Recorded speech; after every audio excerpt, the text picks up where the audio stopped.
जय हिंद प्यारे बच्चों, कैसे हैं आप लोग। आशा है कि आप लोग खाते खेलते मस्त होंगे एकदम और अच्छे से पढ़ाई कर रहे होंगे, ठीक ना। उसके बाद तो ये भी पता होगा कि आज कल हम पढ़ा क्या रहे हैं आप लोगों को। इसमें मैं प्रैक्टिस सेट चल रहा है आप लोगों का, जिसमें से आपका मैंने 5 प्रैक्टिस सेट करवा दिया है।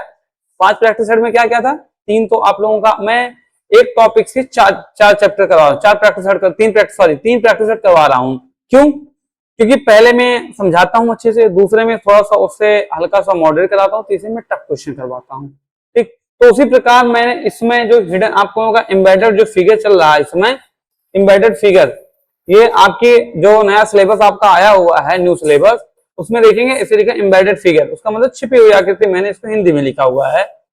ये 2027 इस बार जो आप लोगों का पेपर होने वाला है उसके लिए बनाया गया है, और जिसमें से इसका मैंने 2 प्रैक्टिस करवा चुका हूं छिपी हुई आकृति का, और आज मैं तीसरा जो है ये करवाने चल रहा हूं, अर्थात 6वां प्रैक्टिस सेट। अगर दोनों टॉपिक को मिला लिया जाए तो। और अभी सैनिक स्कूल और आरएमएस और सीएचएस का जो है, सीएचएस की भी तैयारी मतलब कि अब करवाई जाएगी। अभी तो उसका फॉर्म नहीं आया हुआ है तैयारी का, और आपको जो है सिलेबस वाला डिस्कस कर दिया गया है। पिछली कक्षा में जो है बताया गया था कौन फॉर्म नहीं भर पाएगा, क्योंकि काफी लोग होते हैं कंफ्यूज रहते हैं, क्या मेरे बच्चे की एज कितनी है, इतने इस एज वाले बच्चे भर पाएंगे नहीं, हमारे पास निवास प्रमाण पत्र नहीं, हमारे पास आधार नहीं है, तो क्या मैं कर पाऊंगा, ये आधार के में नंबर दूसरा लगा हुआ है। तो ये सब चीजें जो है प्रिंसिपल सत्यापन करवाना है कि नहीं, हर चीज मैंने आपको डिस्कस किया है, अच्छे से डिस्कस किया है, बताया है। सिलेबस में आपको क्या पढ़ना है, क्या छोड़ना है, सब कुछ मैंने वहां पर आप लोगों को जिक्र किया है। तो नए पैटर्न को ध्यान रखते हुए जो सिलेबस आपका आया उसी आधार पर आपका प्रश्न बनाया गया, उसी आधार पर प्रैक्टिस सेट आप लोगों को करवा रहा हूं, जिसमें से मैं 5 करवा चुका हूं, 6वां प्रैक्टिस सेट है। आइए फिर बढ़ते हैं अपने प्रश्न तरफ। आज का प्रश्न देखते हैं क्या कह रहा है प्रश्न। उसके पहले जो मैं आप लोगों को बता दूं, लाइक सब्सक्राइब करना मत भूलिएगा, क्योंकि क्या होता है गुरु दक्षिणा के रूप में यूट्यूब पर या फिर ऐसे जो यही सब होते हैं, बाकी कुछ नहीं होता है, और आप लोग करते रहिएगा। गुरु दक्षिणा देने में कोताही नहीं की जाती है, किसी का हक नहीं मानना चाहिए। ठीक है, आइए बढ़ते हैं, फिर आगे बढ़ते हैं प्रश्न तरफ में। अब आज का क्लास का पहला प्रश्न है, देखिए इसमें क्या दिया गया हुआ है। तो निर्देश को तुम पढ़ने का तरीका मैं पहली क्लास में बता दिया था, लेकिन फिर भी मैं डिस्कस कर ले रहा हूं। निर्देश को एक सरसरी नजर में क्या दिया गया है, नीचे दिए गए प्रश्न में एक प्रश्न चित्र है। क्या है? प्रश्न चित्र। ये आपका प्रश्न चित्र है, ठीक, दिया गया, जिसमें तथा ए बी सी और डी चिन्हित 4 उत्तर चित्र दिए गए हैं। क्या दिए गए हैं? उत्तर चित्र। कितने हैं? उत्तर चित्र कहाँ है? ये देखिए आपका उत्तर चित्र यहाँ है। 4 उत्तर चित्र दिए गए हैं। उत्तर चित्रों में से उस चित्र को चुनिए जिसमें प्रश्न चित्र छुपा हुआ, मतलब छिपा हुआ, समाहित हुआ, उसी में लुकाया हुआ है, एकदम घुसा हुआ है। तो कौन सी ऐसी चित्र है जो ये जो प्रश्न चित्र आपका बनाया हुआ है, ये इसमें कहां जाके छुप गया है? ऐसा लगता है कोई इसको डांटा है, या कोई इसको मारा है, या अपना कोई गलत काम किया है और जाके कहीं छुप गया हो। ठीक है, जैसे आप लोग छुप जाते हैं, कोई गलती करते हैं तो मम्मी खोजती रहती हैं, आप लोग कहीं जाके छुप जाते हैं, तो ये भी आगे छुपा हुआ है। देखिए कहाँ छुपा हुआ है, देखिए किसी पर किस आकृति में है। तो तरीका तो मैं आप लोगों को बताया हूं कैसे ढूंढेंगे। पहले आप सीधी लाइन को नहीं ढूंढिएगा, हमेशा जो टेढ़ी लाइन हो, चाहे जिस प्रकार की टेढ़ी लाइन हो, उसको जो है आपको करना होता है, ठीक है। तो फिर देखते हैं। तो मैंने तरीका आप लोगों को क्या बताया था? तरीका ये बताया था ना, पहले आप सीधी आकृति पे मत जाइए, हमेशा एक साधारण तरीका होता है कि चाहे जिस आकृति में हो, पहले टेढ़ी आकृति ढूंढा करो, छिपी हुई आकृति में। तो क्या होता है, जैसे आप जाते हैं ना, मैं अभी आपको एग्जांपल दिया था मम्मी वाला। मम्मी जब आपको डांटती है तो क्या होता है, आप लोग कहीं छुप जाते हैं ना, तो फिर मम्मी अगर प्यार से बुलाएंगे तो निकलते तो हो, लेकिन जब डंडा निकालती हैं, पापा का डर देते हैं, अभी आएंगे पापा मैं आपको बताऊंगी, तो टेढ़ा जब थोड़ा सा वो टेढ़े होती है ना, तब आप लोग बाहर निकल के आते, मम्मी मम्मी मत बताइएगा किसी से, ठीक है। तो सबसे पहले उसको हम टेढ़ी आकृति देखें। टेढ़ी आकृति किसमें है? एक इसमें है, और यही बताया हूं, जब आपको एक इसका कंडीशन मिल जाए तो दूसरी कंडीशन पे चलते हैं हम। दूसरी कंडीशन क्या? आप सीधी आकृति पे आएंगे। सीधी आकृति कौन सी है? ये है आपकी सीधी आकृति। फिर तीसरी सीधी आकृति ये भी मिल गई। ये तीनों आकृति आपको मिल गए, पूरा मिला के यन आपका एक ही आकृति में आपका ऑप्शन मिल गया, ठीक। इस प्रकार ऑप्शन नंबर ए सही होता है। लेकिन फिर भी मैं आगे देख लेता हूं, पहले टेढ़ी आकृति इसमें थी, नहीं थी ना, इसमें है नहीं है, इसमें है टेढ़ी आकृति, बट इसमें ये वाली भी आकृति है, ये वाली भी आकृति है, दोनों साइड की भी है, दोनों है। लेकिन क्या है इसका, आप जो मैं बताता हूं ना कि इसका परिमाप भी आप देख लिया करिए। जैसे कोण वाले में बताया था पीछे, आप अगर जाएंगे जो पिछला प्रैक्टिस में करवाया हूं उसमें आप देखेंगे, मैं बोला था ना कि जैसे कोई था उसका एक एंगल मिलाना था ना, तो दूसरी आकृति इसका भी एंगल मिलाना था, लेकिन जो छोटी दूसरी एक और बनी थी उसका ये एंगल छोटा था। तो फिर उसी प्रकार से इसमें भी आप देखें आकृति किसमें बन रही है अच्छी, मतलब जो इससे लगभग मैच कर रहे। अगर ये वाली आकृति ना होती तब ये आपका उत्तर सही माना जाता। तो ये दोनों उत्तर तो बिल्कुल नहीं मैच कर रहे थे, ये उत्तर माना जाता। लेकिन अगर उससे सुपर, उससे बेटर ऑप्शन आपको दिखे तो आप उसको अपना आंसर मानेंगे। ठीक, तो हमें कौन सा दिख रहा, ए नंबर बेटर ऑप्शन दिख रहा है। ठीक है, तो कभी कभी एग्जाम में इस प्रकार के क्वेश्चन रखे जाते हैं कि देखने में दो आंसर आपको सही लगेगा, लेकिन उसमें भी बेटर आपको ढूंढना होगा। तो आप ढूंढेंगे तो आपका आंसर इस प्रकार मिलेगा। ठीक है, बढ़ते हैं अगले प्रश्न तरफ। अगला प्रश्न क्या कह रहा है, इसमें क्या दिया गया है, एक प्लस का निशान बना हुआ है ना। तो प्लस का निशान किसमें किसमें बना हुआ है, आप देख रहे हैं प्लस का निशान इसमें भी है, सब में प्लस निशान आपको दिख रहा है। लेकिन और एक चीज है, ये है बॉर्डर, देख रहे हैं ये बॉर्डर, ये बॉर्डर आपको कहां मिलेगा, इसमें बॉर्डर है नहीं है, इसमें भी नहीं है, आपका बॉर्डर बस इसमें है। देख रहे हैं ऑप्शन नंबर सी, बॉर्डर है प्लस प्लस निशान, तो इस प्रकार ऑप्शन नंबर सी आपका सही होता है। देखते ही आप उत्तर कर दीजिए। ठीक, कैसे करेंगे, जब आपको कॉन्सेप्ट पता होगा कि कौन सा लॉजिक लगता है, कौन सा तरीका लगता है, तभी आप आंसर को सही कर पाएंगे। ठीक है, तो हमारे साथ जुड़े रहिए, तो हम आपको एक एक लॉजिक बताते जाएंगे एग्जाम्पल के माध्यम से, मतलब मजाकिया मॉडल में। ठीक है, आपका जो दिनचर्या जो आप करते हैं, डांट खाते हैं, मार करते हैं, झगड़ते हैं बहन से, अपने भाई से, दोस्तों से, सबका एग्जाम्पल लेकर के जो गाना सुनते हैं, हर तरह से मैं आपको समझाने की कोशिश करूंगा और आपको ऐसे मजाक मस्ती में पढ़ाता रहूंगा। ठीक, बढ़ते हैं अगले प्रश्न तरफ। अगला प्रश्न क्या कह रहा है, देख रहे हैं ये क्या बना हुआ है, समझे नहीं आ रहा क्या बना हुआ है, चित्र है, चित्र देख लेते हैं। जैसे पंछी का चोंच लग रहा है, लेकिन हमको चोंच चित्र पे नहीं जाना, पहले हमको क्या देखना है, ये टेढ़ी आकृति, टेढ़ी आकृति किसमें है, कहीं दिख रहा, इसमें नहीं बनी हुई है, कट करो, इसमें है, इसमें भी नहीं है, एक आकृति है, ये देखो टेढ़ी आकृति इसमें है। और उसके बाद अब जब एक कंडीशन मिल गया आपको, पहला कंडीशन, दूसरा कंडीशन क्या है, ये आकृति देखो क्या है, ये भी आकृति इसमें मैच करती है, देखो हाँ ये भी आकृति इसमें मैच करती है। तो ऑप्शन नंबर सी आपका सही होता है। डी भी देख लेते हैं, डी में नहीं, गलत करो उसको। ठीक, बढ़ते हैं अगले प्रश्न। अगला प्रश्न क्या कह रहा है, फिर से नीचे वाली आकृति हम नहीं देखेंगे, टेढ़ी आकृति देखेंगे। टेढ़ी आकृति कौन सी है, ये है, ये देखिए सीधी गई है, फिर ऐसा टर्न हुई है, किसमें है, सीधी गई टेढ़, इसमें सीधी गई है नहीं गई, पहले टर्न होगी तब फिर। इसमें देखिए ये सीधी भी गई है, फिर टर्न हुई है, उसके बाद देखिए फिर सीधी हो गई, बिल्कुल ये भी सीधी हो गई है। 3 कंडीशन फॉलो हो गए, 14 कंडीशन इसमें, फिर सीधी है, ये नीचे लाइन ये भी सीधी है बट छोटी है, आगे जाके टर्न हुई है, लेकिन ये टर्न नहीं, ऑप्शन ये भी आपका गलत होता है। इसमें देखें, इसमें सीधी है लेकिन काफी ज्यादा सीधी हुई, टेढ़ी है, टेढ़ी गलत करो इसको। ये ऑप्शन नंबर डी एक बचता, 3 तो गलत होगा तो एक तो सही होगा ये ना, पहले सीधी है, फिर टेढ़ी है, फिर सीधी है, फिर सीधी गई नीचे, फिर टेढ़ी गई। ऑप्शन नंबर डी पूरी तरह से मैच करता है, देख लीजिए आप, मिला लीजिए। ठीक, अगला प्रश्न देखते हैं, अगला प्रश्न क्या कह रहा है, ये रहा। अच्छा अगला प्रश्न, अगला प्रश्न क्या कह रहा है, इसमें एक सर्कल है और ट्रायंगल है, नीचे कलरफुल है। तो कहां पर ऐसा है जिसमें सर्कल और ट्रायंगल है, सर्कल है, ट्रायंगल है, ट्रायंगल नीचे कलरफुल है, सर्कल तो मिल गई, ट्रायंगल भी हमको मिल गया, नीचे कलरफुल, ऑप्शन नंबर ये सही हो गया। ज्यादा भागने की जरूरत नहीं है, देख लेते हैं फिर भी।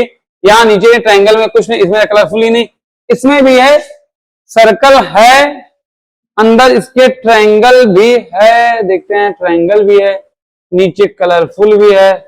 अच्छा, लेकिन एक बात और देख रहे हैं आप, हल्का सा सर्कल जो है वो पूरी तरह से गोला नहीं है, देख रहे होंगे आप ना, पूरी तरह से गोल नहीं है सर्कल। इस प्रकार ऑप्शन नंबर आपका ए ही सही होगा, डी भी गलत हो जाएगा। ठीक, अगला ऑप्शन देखते हैं, अगला क्वेश्चन देखते हैं। अगला क्वेश्चन क्या कह रहा है, ध्यानपूर्वक देखिए बच्चों,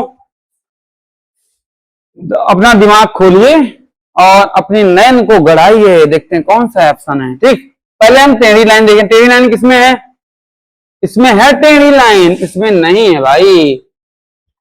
देखिए कहां है टेढ़ी लाइन, यहां देखेंगे तो यहां बनेगा नहीं, ये थोड़ा सा त्रिभुज तो दिख रहा था ना, टेढ़ी लाइन दिख रही थी, खड़ी लाइन दिख रही थी, लेकिन टेढ़ी लाइन ये वाली कहां टेढ़ी लाइन है, ये टेढ़ी लाइन है नहीं, ऑप्शन नंबर ये गलत होता है। ठीक, बी में देखते हैं, बी में क्या दे रहा है, टेढ़ी त्रिभुज है, त्रिभुज उल्टा बना दिया, ये भी नहीं, इसमें देखते हैं, इसमें हाँ दिख रही, ये टेढ़ी लाइन भी है, फिर सीधी लाइन भी है और ट्रायंगल भी। ऑप्शन नंबर सी हमारा सही होता है। इसमें क्या है, टेढ़ी लाइन तो है लेकिन सीधी लाइन नहीं, ट्रायंगल है। ऑप्शन नंबर डी गलत होता है क्योंकि सीधी लाइन इसमें नहीं थी। देख रहे हैं, सीधी लाइन नहीं थी। अगला प्रश्न देखते हैं। अगला प्रश्न क्या कह रहा है, ये रहा अगला प्रश्न। अगले प्रश्न में क्या दिया, एक टी बना हुआ है, टी फॉर टाइगर वाला। तो ये तो एरो है, नहीं होगा, ट्री ट्री है, टी फॉर ट्री है, गलत होगा। ये भी नहीं, टी इसमें देखिए हमारा दिख रहा है, ऑप्शन नंबर डी हमारा सही होता है। ये तो बहुत आसान क्वेश्चन था, आप लोग एक नजर में देखते हो इसको सही कर देते। ठीक, अगला प्रश्न देखते हैं। एक ट्रायंगल है, सीधी लाइन है, उसमें एक तिरछी लाइन है। कहीं पे पहले ट्रायंगल हम ढूंढते हैं। ठीक, जो बड़ा सा ट्रायंगल हो, इसमें कई ट्रायंगल हैं, लाइन नहीं है, कट करो। इसमें है, हाँ इसमें ये देखिए ट्रायंगल भी है, सीधी लाइन भी है और ये तिरछी लाइन भी। ऑप्शन नंबर बी सही होता है।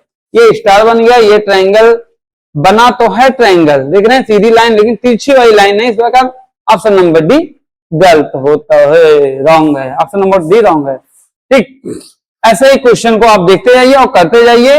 आप बस कॉन्सेप्ट को पकड़ते जाइए कि कहाँ, मतलब एक एक लाइन को पकड़िए, बस पूरी आकृति को मत पकड़िए। किसी एक को, जैसे मैंने ट्रायंगल पहले पकड़ लिया, ट्रायंगल और खड़ी लाइन, दो को मैंने पकड़ लिया, खोजे नहीं मिला, खोजे हाँ मिल गया, मैंने सही कर दिया। इसमें नहीं मिला, इसमें मिला, इसमें तो मिला डी वाले में, लेकिन तिरछी लाइन नहीं मिली, इसलिए ऑप्शन नंबर बी मैंने सही कर दिया। अगला प्रश्न देखते हैं। अगला प्रश्न क्या कह रहा है, एक तिरछी आकृति है, फिर ये है, अच्छा क्वेश्चन को डबल डबल डबल हो गया है। ठीक, इसका ऑप्शन नंबर कौन सा सही था, ऑप्शन नंबर इसका हमारा ये डी वाला सही था। इधर गया था, फिर इधर गया था, फिर इधर गया था, इधर इधर, ऑप्शन नंबर डी सही था। दोबारा कर दिया, हो गया है, सॉरी। और इसमें, अच्छा इसमें कौन सा था, हाँ इसमें, इस वाले ऑप्शन में हम लोगों को नहीं मिला था, इसमें मिला था, ये गया, ये वाला सीधा जाएगा यहाँ, फिर क्या होगा, यहां से आएगा, ये भी नहीं, ऑप्शन नंबर ये भी नहीं होगा। अब इसमें देख लेते हैं कौन सा सही है।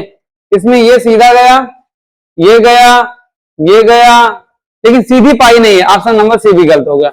डी में देखते हैं, डी में ये सीधी पाई आई, पूरी सीधी पाई आ गई, हाँ आ गई, यहाँ सीधी गई, यहाँ गई, यहाँ आ गई ना, तो ये तिरछी भी निकले, ऑप्शन नंबर डी हमारा सही हो गया। ठीक, इसमें कौन है, ऑप्शन नंबर डी सही है। बढ़ते अगले अगला प्रश्न क्या कह रहा है।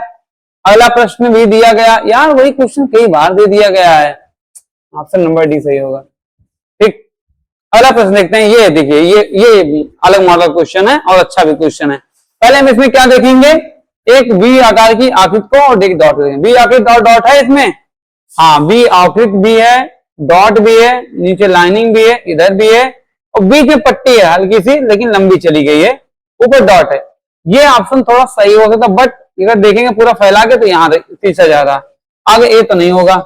इसमें देख लेते हैं, बी आकृत है, उसी के साइज का है, ये तिरछा है लेकिन इसका एंगल है, ये नहीं होगा। ये है वी आकृत है, नीचे जगह हल्की सी डाउन साइड में गया है, ये बीच में गया और यहाँ एक डॉट है। हाँ, ऑप्शन नंबर डी आपका सही है। क्यों सही होगा, अगर हम इसको देखेंगे, अगर हम इसको मान लो यहां तक रखते हैं तो छोटा बहुत बन जाता है, कोई मैच नहीं करेगा।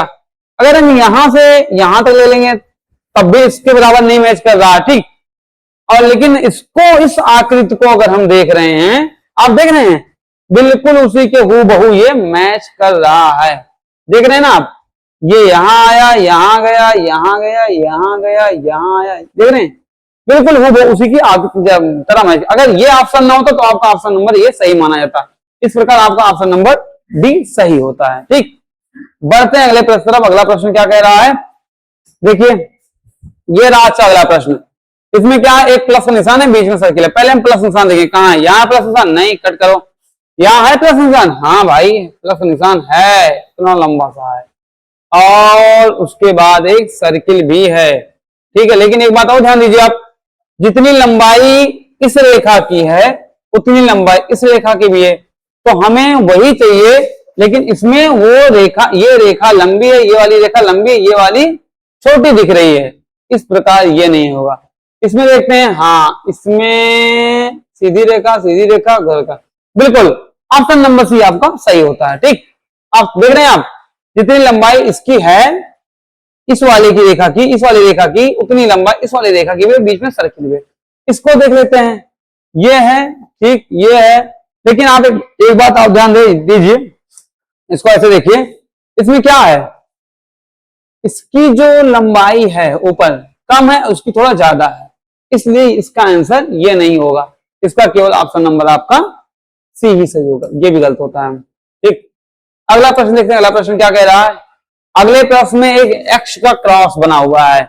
इस प्रकार एक्स क्रॉस कहां बना है? यहां तो नहीं बना हुआ है, यहां एक्स नहीं बना हुआ है, बस एक ऑप्शन नंबर सी में बना। ये तो साफ साफ आपको दिख रहा था और आपने सही आंसर कर दिया। मुझे आशा है कि इसको कोई नहीं गलत किया होगा, इसको हर कोई सही किया होगा। ऑप्शन नंबर डी भी आपका नहीं होगा। तो ये आपका बिल्कुल, कुछ प्रश्न इसमें एकदम आसान से हैं, कुछ प्रश्न थोड़े से कठिन हैं, लेकिन जो कठिन प्रश्न है उनको अभ्यास के माध्यम से ही आप आसान बना सकते हैं, क्योंकि आसान प्रश्न तो हर बच्चे कर लेते हैं, लेकिन जो हल्का सट्टा पड़ता है उसमें सब लोग जो है थोड़ा सा अपने आप को नर्वस महसूस करने लगते हैं। लेकिन आप प्रैक्टिस से डेली लगाएंगे तो आप एग्जाम हॉल में नर्वस नहीं महसूस करेंगे, आप अच्छा से अच्छे स्कोर गेन करेंगे और अपनी एक सीट नवोदय विद्यालय में आप सुनिश्चित करेंगे और हंसते मुस्कुराते हुए आप जो है नवोदय विद्यालय में चले जाएंगे, एक बैग लिए, एक बक्सा लिए और बल्टी लोटा, बल्टी मग्गा और ये सब बाकी वहां प्ले थाली ग्लास चम्मच ये सब आपको वहां मिलेगा। ठीक यार, उसी क्वेश्चन रिपीट हो गया क्या? ओ ये क्वेश्चन रिपीटेड हो गया। अगला प्रश्न पढ़ते हैं। ठीक, ये रहा आज का अगला प्रश्न। अगला प्रश्न क्या कह रहा है? पहले सीधी पाई नहीं, पहले हमें टी वाली आकृति को देखें। टी वाली आकृति हमें कहां दिख रही? क्या यहाँ दिख रही जो सीधी पाई गई हुई है? नहीं है भाई साहब, ये नहीं है। ऑप्शन नंबर एक गलत, क्योंकि सीधी लंबी गई है, इसमें है नहीं, ये भी नहीं गलत। इसमें भी हाँ सीधी पाई गई हुई है, ये यहाँ तो ये भी बना हुआ है, ये बना हुआ है, ये बना, हमारा ऑप्शन नंबर सी सही होता है, ये नहीं सही होगा। ठीक, ये मत देखिएगा पूरी लंबी लाइन गई है, इसको आप मत देखिएगा, ध्यानपूर्वक देखिए आपका चित्र कहां तक पूरा हो जा रहा है, क्या जैसे कहां तक पूरा हो जा रहा और उसके प्रकार बन जा रहा उसी प्रकार। हाँ सीधी गई, इधर गई, इधर खींचा, ठीक बन गया ना, बिल्कुल देखिए उसी की तरह बन गया, कोई अलग से नहीं हुआ। अब इसमें के लिए प्लस का निशान है, प्लस निशान हमें कहां दिख रहा है? यहां दिख रहा, नहीं दिख रहा, यहां है प्लस निशान, बिल्कुल है, ये सीधा ये सीधा, आपका ऑप्शन नंबर बी सही होता है। डी सी भी गलत, डी भी गलत। देखिए आप फिर से देख लीजिए, इसको मैं रिमूव कर दे रहा हूं, आप फिर से देखिए, देख रहे प्लस इधर गया ना, तो आपका प्लस, अब बाकी किसी ऑप्शन में आपका प्लस नहीं था, ना तो इसमें ना तो इसमें था। ठीक है, अगला प्रश्न देख ले, एक एच है, एच में थोड़ी सी डिजाइन कर दी गई है, तो हम पहले एच को देखते हैं, एच किस में, इसमें एच है, डी ऑप्शन में नहीं है, सी ऑप्शन में भी नहीं है, बी ऑप्शन में भी एच नहीं, एक ऑप्शन ऑप्शन नंबर ए में एच बना हुआ है। ठीक, ऑप्शन नंबर ए आपका सही होता है। ठीक, अगला प्रश्न देखते हैं। अगला प्रश्न क्या कह रहा है? एक डब्ल्यू दो वी को मिला करके और नीचे डॉट रखा, तो दो वी और डॉट कहाँ है? बस ऑप्शन नंबर ए में देख रहे हैं, बिल्कुल कहीं नहीं, यहाँ भी डॉट दिखाई नहीं, मैंने डॉट को इक्वल पकड़ा था, मैं जो बता रहा हूँ मैं आप लोगों को नहीं बताया, क्योंकि क्यों नहीं बताया? क्योंकि मैं 3 प्रैक्टिस सेट करवा चुका भाई, ये तीसरा प्रैक्टिस सेट है और लगभग आखिरी क्वेश्चन चल रहा है। अब इतना अगर आप लोगों को बताते चलूंगा, अरे कहाँ, यहाँ पकड़ो यहाँ पकड़ो, मैं अपने मन में पकड़ लेता हूँ और ऑप्शन दे देता हूँ, आप भी ऐसे पकड़िए और ऑप्शन दीजिए। ठीक है, मैं जहां गलत रहूं वहां आप हमको बताइए, नहीं सर आप गलत कर रहे हैं, यहाँ गलत है, ऑप्शन नंबर ये नहीं वो होगा, लॉजिक दीजिए हमको। लेकिन मैं तो पकड़ा तो डॉट आंसर कर दिया, आप लोग भी ऐसे पकड़िए और आंसर कर दिए। एक बता दिया ना, किसी एक पॉइंट पे पूरे चित्र को मत पकड़िए, किसी एक पॉइंट पे पकड़िए और सीधा उसको पकड़ के उत्तर ढूंढ लीजिए। ठीक, ये ना हिंदी का पहला गद्यांश, हिंदी का पहला गद्यांश आप लोग पढ़िए पहले, उसके बाद क्वेश्चन, फिर हम क्वेश्चन को हल करवाते हैं। ठीक, क्वेश्चन में क्या दिया गया ध्यान से देखिए, दिया गया है शीर्षक, ओ भागा भैया बब्बू भागना, ठीक रोक दिया इसको, तो क्या दिया गया है? शीर्षक, तो हम शीर्षक को पहले नहीं हल करेंगे, छोड़ेंगे इसको, आगे बढ़ते हैं। फिर क्या दिया गया है? मछलियां पानी में किस अंग की सहायता से सांस लेती हैं? किससे क्या पूछा गया है? किस अंग से सांस, किस अंग की सहायता से सांस लेती है ना, ये तो निकलना है। पढ़ते हैं, हमारी पृथ्वी का लगभग 3/4 भाग जल से घिरा हुआ है, जो अथाह जल जीवों का संसार है। सही बात है, बहुत प्रकार के कीड़े मकोड़े, मछलियां, उसके बाद जलीय जीव बहुत से ऐसे हैं जो पाए जाते हैं। ठीक है, मगरमच्छ, घड़ियाल बहुत पाए जाते हैं, अर्थात जल जीवों का संसार है। महासागरों, नदियों, झीलों में रहने वाले ये जलीय जीव प्रकृति के संतुलन को बनाए रखने में अत्यंत महत्वपूर्ण भूमिका निभाते हैं। ठीक, नीली व्हेल इस धरती का सबसे विशालकाय जलीय जीव है, जिसकी लंबाई और वजन हमें आश्चर्यचकित कर देता है। दूसरी ओर रंग बिरंगी छोटी मछलियां, क्या गया? छोटी मछलियां, यहाँ आ गया ना, मछलियों बात आगे देखते क्या गया? कछुए और केकड़े पानी के भीतर एक अत्यंत सुंदर और सजीव विष उत्पन्न करते हैं। इन जीवों की श्वसन प्रक्रिया, सांस या श्वसन एक ही बात है, पर्यायवाची है दोनों। श्वसन प्रक्रिया भी अनूठी होती है, जैसे मछलियां अपने गलफड़ों की सहायता से पानी में घुली ऑक्सीजन ग्रहण करती हैं। वर्तमान समय प्लास्टिक प्रदूषण और औद्योगिक कचरे के कारण इन जीवों का प्राकृतिक आवास गंभीर संकट में है। यदि हम समुद्रों को गंदा करना बंद नहीं करेंगे तो कई दुर्लभ जलीय प्रजातियां हमेशा के लिए विलुप्त हो जाएंगी। इन मूक जीवों की रक्षा करना और जल स्रोतों को स्वच्छ रखना संपूर्ण मानव जाति का परम कर्तव्य है। यहाँ पढ़ लिया मैंने, अंडरलाइन कहा किया, जैसे क्या कहा है? गलफड़ों, मछलियां अपने गलफड़ों की सहायता से पानी में घुली ऑक्सीजन ग्रहण करती हैं। क्वेश्चन क्या था? ऑक्सीजन ग्रहण करने मतलब सांस लेना। ऑक्सीजन कैसे ग्रहण करते हैं? सांस के माध्यम से जब सांस लेते हैं, देख रहे हैं ना, सांस लेने तो ऑक्सीजन जा रहा है, कार्बन डाइऑक्साइड हम छोड़ रहे हैं, ठीक। तो क्या फेफड़ों से, त्वचा से, गलफड़ों से, साफ साफ दिया गया, कहां से, गलफड़ों से। ये हमारा दूसरे का आंसर यहाँ मिल जाता है, ठीक। तीसरे बढ़ते हैं, पृथ्वी का कितना भाग जल से घिरा हुआ है। अच्छा ये थोड़ा सा टफ दिया हुआ है, देख रहे हैं, दूसरे का क्वेश्चन नीचे दिया है, पहले का आंसर ऊपर दिया है। हमारी पृथ्वी लगभग 3/4 भाग जल से घिरा हुआ, कहां, 3/4, लगभग 3/4 भाग, देख रहे हैं, पहले का आंसर यहाँ पर है। वाह भाई, बहुत अच्छा कंटेंट क्रिएट किया गया है आप लोगों को कंफ्यूज करने के लिए। कभी कभी इस तरह का जब थोड़ा सा पेपर बनता है तो होता क्या है कि इस तरह का भी प्रश्न दे दिया था, ऊपर का नीचे, नीचे कोई जरूरी नहीं कि लगभग यही चांस रहते हैं कि आपको लाइन बाय लाइन जो है वो ही आपको आंसर मिल जाएगा, लेकिन एकाध ग्राफ ऐसे होते हैं जिसमें एक पहले का नीचे, दूसरे का ऊपर मिलेगा, ठीक है। ये किसका था, ये तीसरे क्वेश्चन का था, ये तीसरे क्वेश्चन का आंसर था, ठीक है, तीसरा क्वेश्चन का आंसर था, ठीक। अगला प्रश्न देखते हैं, अगला प्रश्न क्या कह रहा है, अनुच्छेद के अनुसार जलीय जीवों के अस्तित्व पर संकट आने का मुख्य कारण क्या है। यहाँ लिखा गया ना, प्राकृतिक आवास गंभीर संकट में। देखो यार, वर्तमान समय प्लास्टिक प्रदूषण और औद्योगिक कचरे का इन जीवों का प्राकृतिक गंभीर संकट में है। औद्योगिक क्या है इसमें पूछा था, क्या संकट, संकट शब्द, संकट शब्द पूरे पैराग्राफ में संकट नहीं है, क्या लिखा है, बढ़ता हुआ प्लास्टिक और औद्योगिक प्रदूषण, प्लास्टिक प्रदूषण, औद्योगिक कचरे, बस ऑप्शन नंबर ए होता है आपका। बाकी अन्य बड़े जीवों द्वारा शिकार किया जाना नहीं भाई, पानी का बहुत अधिक ठंडा होना नहीं, नदियों का जलस्तर कम नहीं, बस एक ही कारण है, प्रदूषण बहुत ज्यादा फैलाया जा रहा है, औद्योगिक बहुत सारे उद्योग लगाए जा रहे हैं। देखिए उद्योग लगाना अच्छी बात है, लेकिन कोई काम आप करिए तो उसको, उसका भी जो वेस्टेज होता है उसका भी इंतजाम करना ही हमारा परम कर्तव्य होता है, क्योंकि जिस हम पर्यावरण में रह रहे हैं इसमें अगर यही हमको सांस लेना है और सांस हमको ये छोड़ना है तो हमारे साथ बहुत सारे ऐसे जीव रहते हैं जो मूर्ख होते हैं, जो ना बोल सकते हैं ना बता सकते हैं, हमें उनका भी ध्यान देना है, क्योंकि उनका भी योगदान हमारे जीवन में बहुत ज्यादा होता है, ठीक है। अगर बहुत से ऐसे जीव हैं जिनके, जो हमारे जैसे अभी देखा जितने कीड़े मकोड़े होते हैं, अगर ये ना रहे तो जितना हम गंदगी फैलाते हैं इनका डाइजेशन नहीं हो पाएगा, ठीक। आगे देखते हैं, थोड़ा सा इशू आ गया था तो थोड़ा देखते हैं आगे, तो सही चल रहा ना, हाँ बिल्कुल सही चल रहा। तो ये क्वेश्चन क्या था, अब दुर्लभ का पूछा, दुर्लभ का विलोम क्या होगा, दुर्लभ का क्या होता है, सुलभ, कठिन, अनुपलब्ध, अमूल्य, क्या होता है, अमूल्य, मूल्य का अमूल्य होता है विलोम, ठीक। उपलब्ध का अनुपलब्ध होता है, सरल कठिन, तो दुर्लभ का क्या होगा, सुलभ होगा, ठीक। ये आपका आंसर आता है। एक क्वेश्चन मैंने आपको छोड़ा था, क्या था वो, शीर्षक। अब जब आपने इतना पढ़ ही लिया तो किसके बारे में बात है, बता दीजिए हमको, विशाल नीली व्हेल के बारे में, जलीय जीवों का संसार और संरक्षण, हमारी सुंदर पृथ्वी, महासागर गहराई, सब इसी में समाहित है, किसमें, जलीय जीव का संसार और संरक्षण, ठीक है। देख लीजिए आप इस प्रकार, कौन सा ऑप्शन सही होगा, देखिए ये वाला, जलीय जीवों का संसार और संरक्षण, ठीक। बढ़ते हैं अगले अनुच्छेद, अगला अनुच्छेद क्या करें, ध्यान से पढ़ेंगे हम। देखिए पढ़िए आप लोग, क्या लिखा हुआ है इसमें, ठीक है। इसमें लिखा हुआ है, पहले तो हम शीर्षक को छोड़ते हैं, ठीक, शीर्षक हम छोड़ देंगे। अगला क्वेश्चन पढ़ते हैं, क्वेश्चन क्या कह रहा है, गंदगी के कारण कौन कौन सी बीमारियां फैलने का डर रहता है, ठीक। स्वच्छता केवल एक अच्छी आदत ही नहीं बल्कि हमारे सुखी और स्वस्थ जीवन का मुख्य आधार है। महात्मा गांधी ने देश को आजाद कराने के साथ साथ स्वच्छ भारत का भी सपना देखा था। इसी उद्देश्य को पूरा करने के लिए संपूर्ण राष्ट्र में स्वच्छता अभियान बड़े पैमाने पर चलाया जा रहा है, ठीक। गंदगी से अनेक प्रकार के रोगाणु बनते हैं, क्या था, गंदगी, मैंने लिया ना सब, गंदगी का कौन कौन सी बीमारी फैलती है, आगे आ रहा, बहुत रोगाणु बनते हैं, जैसे कौन कौन सी, जो मलेरिया, डेंगू, हैजा जैसी घातक बीमारियां फैलाते हैं। क्वेश्चन क्या पूछा था, गंदगी के कारण कौन कौन सी बीमारियां फैलने का डर रहता है, कौन कौन सी, मलेरिया, डेंगू और हैजा, मलेरिया, डेंगू और हैजा। हमारा आंसर मिल गया, मैं पढ़ता गया अनुच्छेद और हमको आंसर अपना मिलता गया। अगला तीसरा क्वेश्चन देखते हैं, क्वेश्चन क्या कह रहा है, देश को आजाद करने के साथ साथ ही स्वच्छ भारत का स्वप्न किसने देखा था, ये दिखा गया ना, पढ़ते हैं, याद यहाँ है ना, महात्मा गांधी ने देश को, किसने, महात्मा गांधी ने देश को आजाद करने के साथ साथ स्वच्छ भारत का भी सपना देखा। देखिए फिर उल्टा काम हो गया ना, दूसरे का आंसर हमको यहाँ मिला, लेकिन तीसरे का आंसर हमको यहाँ मिला, ठीक है। नीचे का, पहले वाले का नीचे, उसके ऊपर वाले का ऊपर, ठीक है, किसने दिया था, महात्मा गांधी। अगला आंसर देखिए, अगला क्वेश्चन क्या कह रहा है, स्वच्छता अभियान की सफलता प्रत्येक नागरिक की, स्वच्छता अभियान की सफलता प्रत्येक नागरिक की भागीदारी पर निर्भर है, इससे क्या तात्पर्य है, आगे देखते हैं। जब हम अपने घर, विद्यालय और आसपास पड़ोस को साफ रखते हैं तो बीमारियों का खतरा स्वतः ही कम हो जाता है। इस अभियान की सफलता, क्या कह रहा, सफलता शब्द मिला हमको ना, सफलता, देखिए केवल सरकार के प्रयासों पर निर्भर नहीं बल्कि इसमें प्रत्येक नागरिक की सक्रिय भागीदारी अनिवार्य है। क्या कह रहा है, स्वच्छता अभियान की सफलता प्रत्येक नागरिक की भागीदारी पर निर्भर, इससे क्या तात्पर्य है, मतलब केवल सरकार को पूरी सफाई करनी नहीं, देखिए ना, केवल सरकार के प्रयासों पर निर्भर नहीं है, जब तक हर व्यक्ति जागरूक नहीं होगा देश साफ नहीं होगा, यही आपका आंसर होगा। देखिए साफ साफ लिखा गया ना, इसमें प्रत्येक नागरिक की सक्रिय भागीदारी अनिवार्य है। तीसरा क्या कह रहा है, सफाई के लिए भाई जुर्माना नहीं, भाई कुछ चीजें ऐसी होती है जो दंड से नहीं होती, प्यार से ही समझा के की जा सकती हैं। अपना कर्तव्य, सफाई को अपना कर्तव्य समझ के करना चाहिए, ठीक। नागरिकों को केवल टैक्स देना चाहिए नहीं, टैक्स भी देना चाहिए, उसके बदले में साफ सफाई भी करना चाहिए, और सरकार टैक्स इसलिए लेती है जिससे आपके लिए वो बेहतर काम कर सके, ठीक।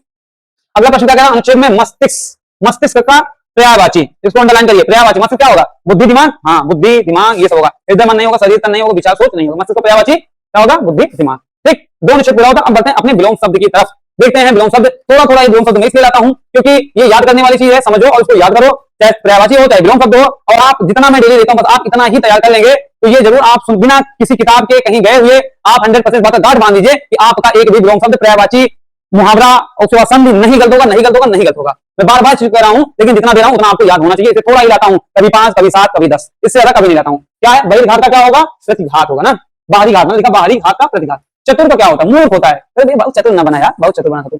छूत का क्या होगा, अछूत होगा। जन्म का क्या होगा, मृत्यु होगा। ज्योति का क्या होता है, तम, ज्योति माने जो जलता है, ज्योति तम। जीवित का मृत्यु। जल का क्या होगा, स्थल होगा, ठीक। इस प्रकार विलोम शब्द इतने कितने, 1 2 3 4 5 6 7 विलोम शब्द हैं, बस इनको याद करिए, ठीक है।